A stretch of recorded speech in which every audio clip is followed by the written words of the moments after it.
अस्सलाम वालेकुम students.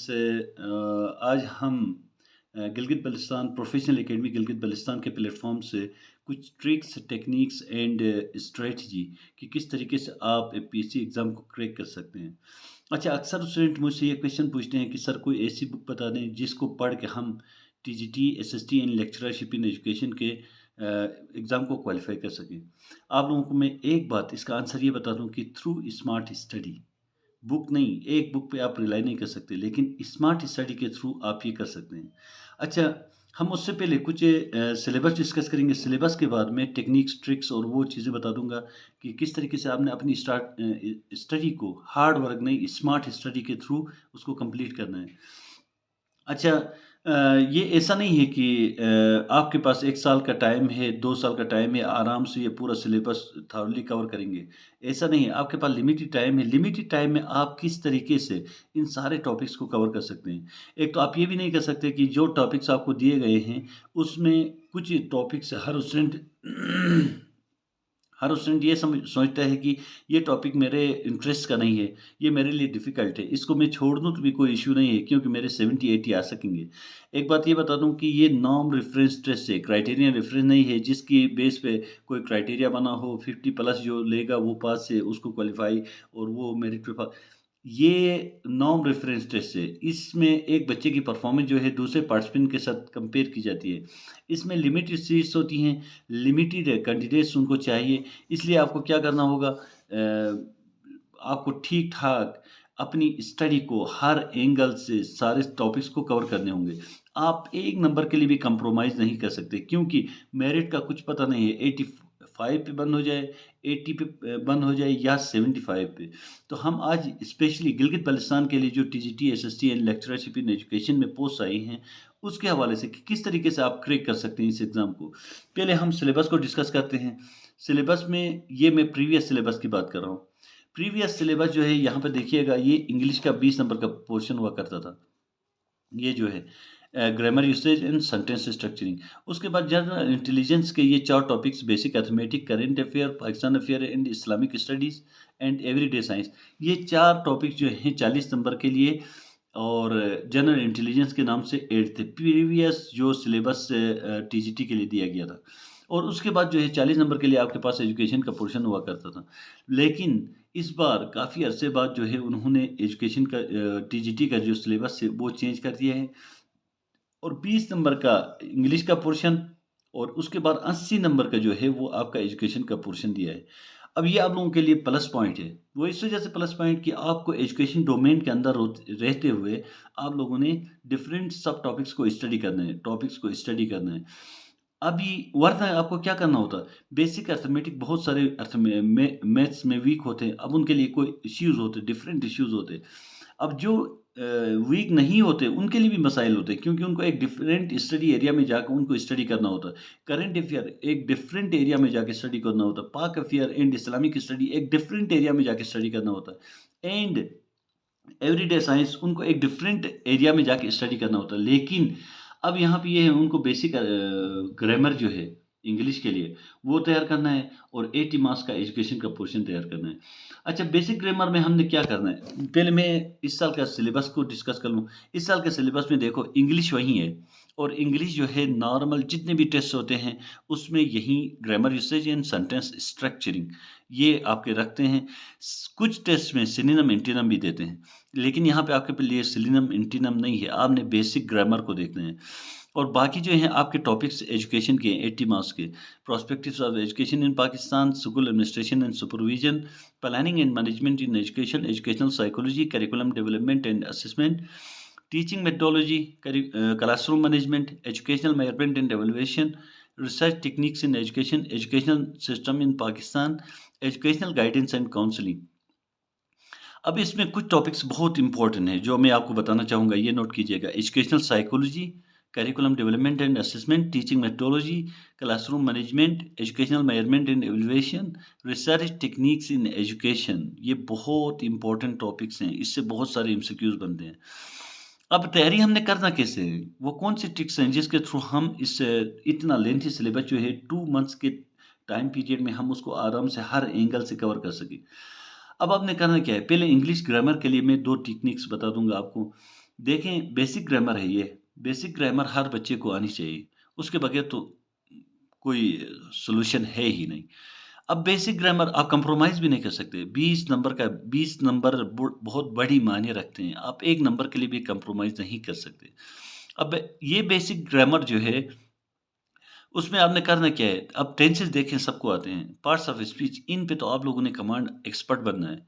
Word classes में नॉन, प्रोनाउन, अब नॉन प्रोनाउन को डेफिनिशन पढ़ के आपने बैठना नहीं है, उसकी टाइप्स में जाना है, प्रोनाउन की टाइप्स में जाना है, वर्ब के आगे एडवर्ब की टाइप्स में जाना है, frequency, adverb of manner, adverb of place, कहाँ पे किस तरीके से यूज़ होते हैं, इस इन सब पे आप में एक्सपर्ट बनना है। लेकिन एपीएससी जो है अपनी टेस्ट में कुछ टेक्निक्स, कुछ ट्रिक्स रखती है, कुछ टेक्निकलिटीज़ रखती है। अब उसमें आप उसको कैसे कवर कर सकते हैं, वो आपने करना क्या है, एपीएससी जो टेक्निक्स रखती है उसके लिए आपने बेसिक ग्रामर जो पढ़ा है उससे कोई 15 के करीब एमसीक्यूज़ तो आएँगे, लेकिन जो बाकी एमसीक्यूज़ हैं, कोई 4-5 एमसीक्यूज़ ऐसे रखते हैं जो एक्सेप्शन केसेस पे होते हैं। अब आपको एक्सेप्शन केसेस आते हैं तो ये उनके लिए अंडरस्टूड होता है कि उस बच्चे को बेसिक ग्रामर आती है। फॉर एग्ज़ाम्पल, हम कंडीशनल सेंटेंसेस, वो एक कंडीशनल सेंटेंस रखेंगे पेपर में। अब वो कंडीशनल सेंटेंस में इफ क्लॉज़ के साथ प्रेजेंट सिंपल और नेक्स्ट क्लॉज़ जो होता है वो फ्यूचर सिंपल का होता है। अब उस बच्चे को ये पता हो कि फ्यूचर सिंपल होता क्या है, वरना वो कंडीशनल सेंटेंस जो है वो करेक्ट नहीं कर सकता। क्योंकि फ्यूचर सिंपल की अपनी एक वर्ब की फॉर्म होती है, उसका हेल्पिंग वर्ब होता है, ऑक्सिलरी वर्ब क्या लगता है, ये सब कुछ उसको पता होना चाहिए।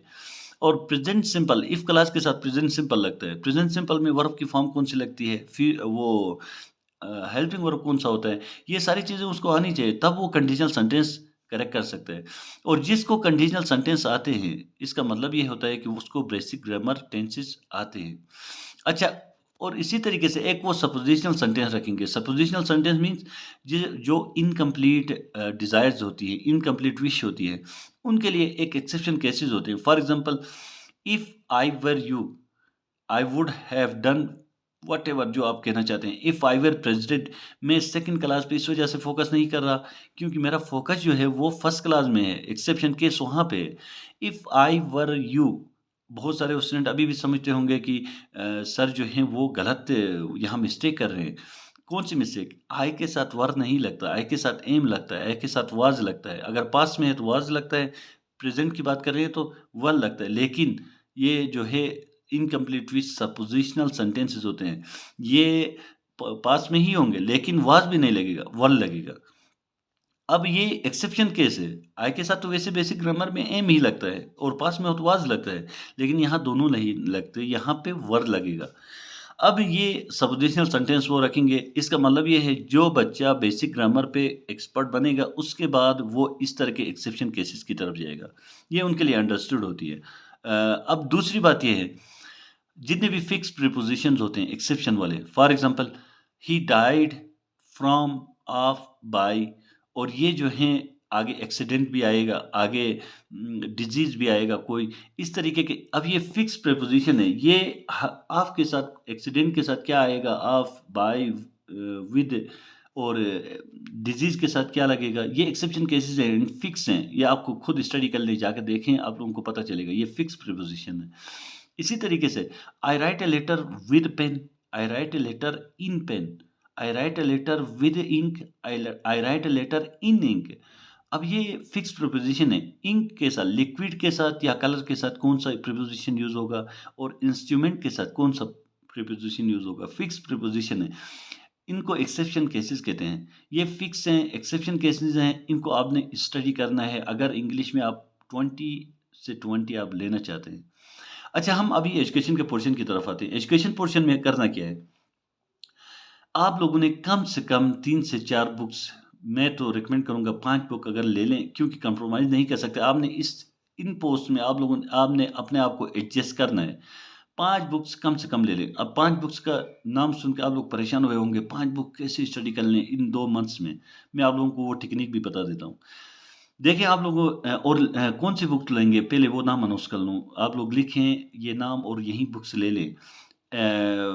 परवेज़ इकबाल एम.एड क्वालिफ़ाइड के वॉल्यूम्स, और जितने भी एमसीक्यूज़ के उसके गाइड्स हैं, वो लेना चाहते हैं तो आप ले लें, बेस्ट बुक हैं। जितने भी जहांगीर सीरीज़ की बुक्स मिलेंगी आपको एमसीक्यूज़ की, वो ले लें। जितने भी आपको ये उसकी बुक्स हैं, कारवान वाली और इल्मी वाली, ये 4 अलग-अलग डिफरेंट पब्लिशर्स की बुक्स हैं। कारवान वाली, इल्मी वाली, एमएड क्वालिफाइड परवेज़ इकबाल की और जहांगीर सक्सेस सीरीज़ की। उसके साथ-साथ एक बुक और है क्रक्स ऑफ एजुकेशन के नाम से, जो मोहम्मद नज़ीर नामी के कोई ऑथर है, उसने लिखा है। उसको आप लाज़मी ले लें। अब ये 5 बुक्स लेना, जो नहीं लेनी है वो बुक, वो भी मैं आपको बता दूँ, कभी भी डोगर पब्लिशर की बुक नहीं ले लें। उसमें बहुत सारी मिस्टेक्स हुआ करती हैं, आप लोगों के लिए ये प्रॉब्लमैटिक होगा। अच्छा, अब कैसे स्टडी करना है? मेरे पास फॉर एग्ज़ाम्पल मैं टीजीटी की तैयारी कर रहा हूँ। मेरे पास, और ये मेरा अपना एक्सपीरियंस भी है। मैंने पिछली बार जिस तरीके से तैयारी किया था, और 113 पोस्ट से टोटल 113, उसमें से माइनॉरिटीज़ की 6 थे और 107 के करीब जो है वो पोस्ट थे। उसमें से मेरा 23 नंबर पे मेरी फाइनल रिकमेंडेशन हुई थी। 23 नंबर पे मेरा मेरिट लिस्ट में नाम आया था इंटरव्यू के बाद फाइनल। अब वो किस वजह से? मैंने तैयारी की स्ट्रेटजी इस तरीके से अडॉप्ट की थी। अब आपने करना क्या है? ये 4 बुक्स कम से कम आप लेंगे। अब उसमें क्रक्स ऑफ एजुकेशन उसमें लाज़मी लेना आप लोग, क्योंकि ये टीजीटी की टेस्ट है, इसमें आप लोगों का डिस्क्रिप्टिव पेपर नहीं होता है। इसमें आप लोगों ने क्या करना है, जस्ट आप लोगों ने थ्योरीज़ को समझना है।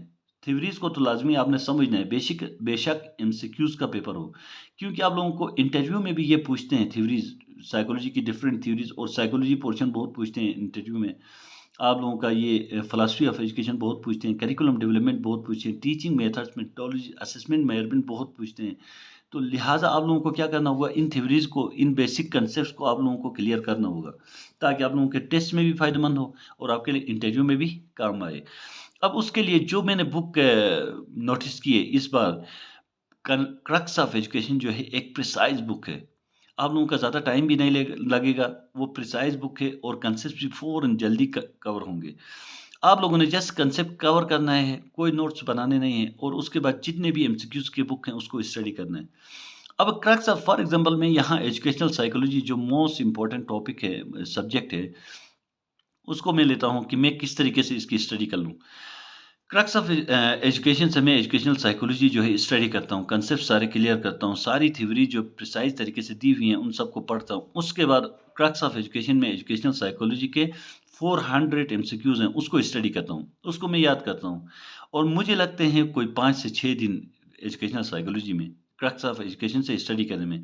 अब मैं क्या करूँगा, अब मैं मेरे तो 400 एमसीक्यूज़ एजुकेशनल साइकोलॉजी के ऊपर हो गए क्रक्स ऑफ एजुकेशन से। अब मैं नेक्स्ट बुक की तरफ जाऊँगा, जो परवेज़ इकबाल का क्वालिफ़ाई गाइड है, उसकी तरफ जाऊँगा। वहाँ से मैं एजुकेशनल साइकोलॉजी के एमसीक्यूज़ हैं उसको स्टडी करूँगा। अब मुझे उसमें 4 दिन, 5 दिन, 6 दिन नहीं लगेंगे, अब मुझे कोई 1 दिन लगेगा। क्यों? क्योंकि मेरे 80 से 90% जो है मेरे एमसीक्यूज़ कवर हो चुके होते हैं ऑलरेडी। किससे? जो मैंने क्रक्स ऑफ एजुकेशन से पढ़ा था। अब मुझे जस्ट उसकी रिवीजन होती है वहाँ पे, और कोई 25 से 20-30 के करीब एमसीक्यूज़ नए मिलेंगे वहाँ पे। वो मेरे नॉलेज में एडिशन है, जो क्रक्स ऑफ एजुकेशन में मौजूद नहीं थे। तो अब मेरा एक दिन में 25 से 26 नए एमसीक्यूज़ भी मिले, और जो मैंने पिछली बार पढ़ा था क्रक्स ऑफ एजुकेशन में उसकी रिवीजन भी हो गई। अब नेक्स्ट क्या करोगे? ये दोनों पढ़ने के बाद नेक्स्ट आप दूसरी जो जहांगीर सीरीज़ की बुक है, या कोई भी इल्मी बुक हो या कारवान की, अपनी मर्ज़ी से अपनी पसंद की बुक ले लें।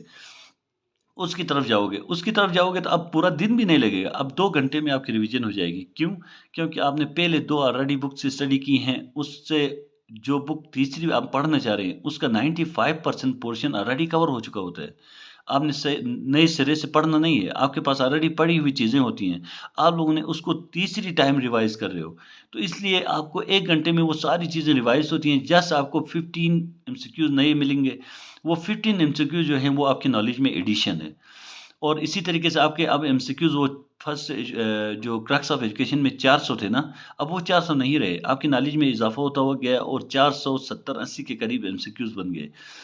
अब 3 बुक से आपने एजुकेशन साइकोलॉजी को आपने कवर किया है। अब 4th बुक की तरफ जाओगे तो वो आधा घंटा भी नहीं लगेगा, क्योंकि तकरीबन 97% आपका पोर्शन वहीं होगा, और वो जस्ट एक रिवीजन होगी, और ये आपके लिए बेस्ट है रिवीजन, क्योंकि आपके लिए परमानेंट है। वो जितने भी एमसीक्यूज़ पढ़े हैं वो आपके लिए परमानेंट हो जाएँगे।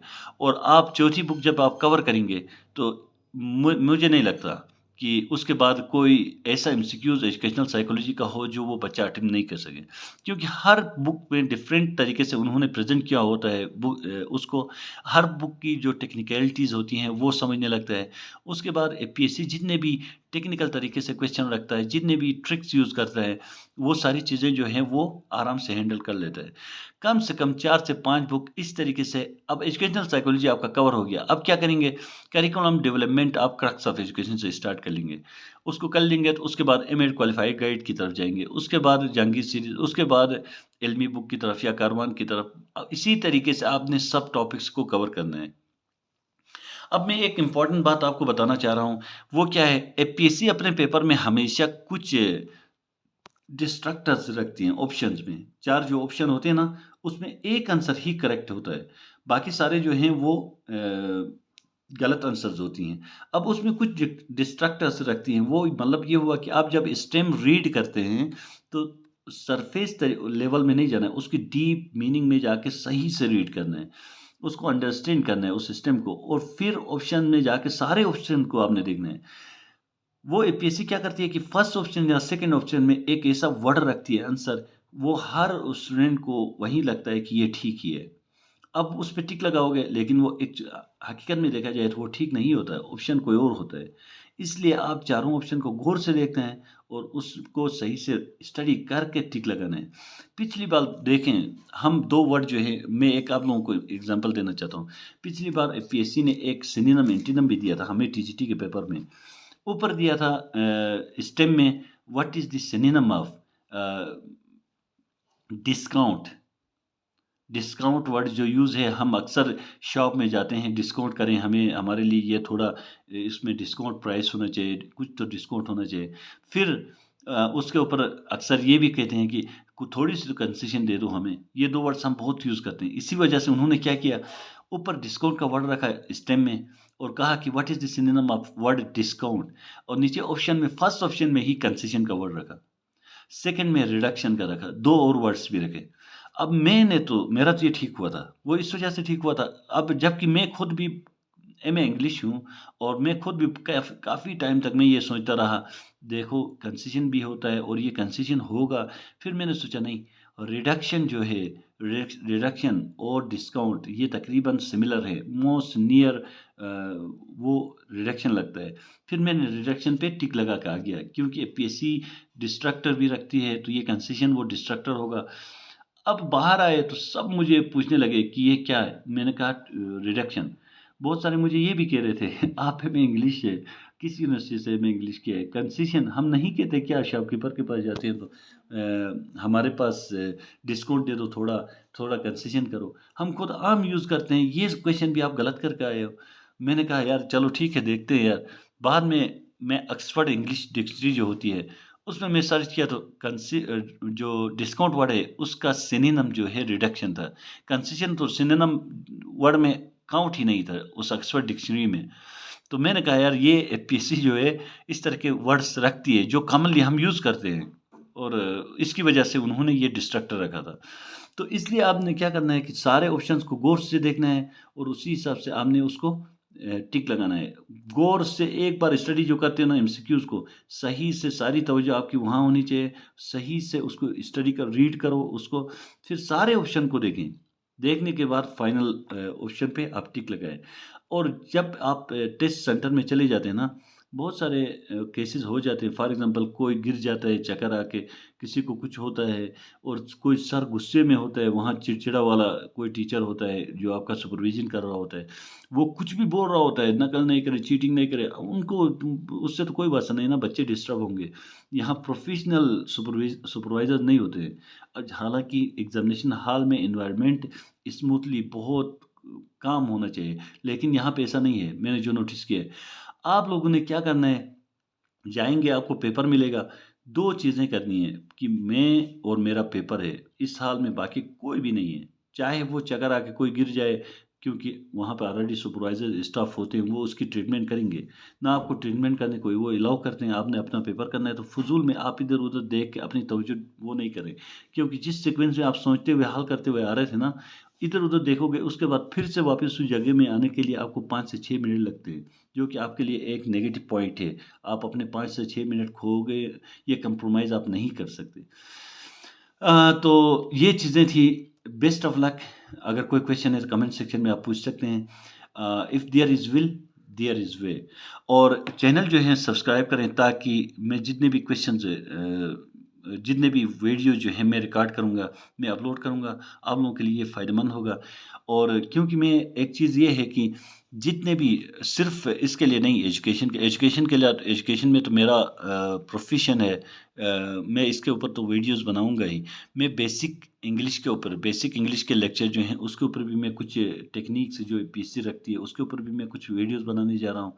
लिहाज़ा इसलिए चैनल सब्सक्राइब करें ताकि आप लोगों को नोटिफ़िकेशन मिले और आप लोग जाके आराम से एक्सेस कर सकें वीडियो तक।